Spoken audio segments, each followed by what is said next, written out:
subway train. It's from before we had a subway in New York City. And before we had a subway, all of our trains were above ground. Today, a lot of our subway trains end up above ground, right? In Brooklyn and Queens and the Bronx, they end up very high above ground. But before we had the subway, all of them were like that. They were all very, very high above ground. So if we were on this train and it was 1905 and we looked out the windows, would we see a subway station?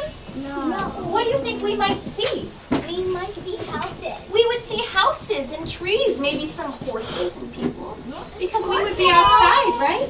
So now, knowing what you know, knowing that this train was not a subway, that it was an elevated train, I want you to raise your hand and tell me what you notice. Raise your hand and wait for me to call you.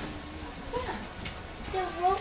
The hangers are different. These are very different. So these are for holding on, right? But how are they different?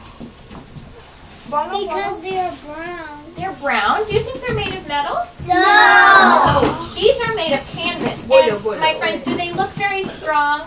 No. Do they look very clean? No. Maybe that's why we don't have them. They're weak. They're very weak, you're right.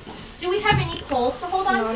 No. This train car is too I was skinny gonna for say poles. that. You were going to say that? Very good. Me too. Very good.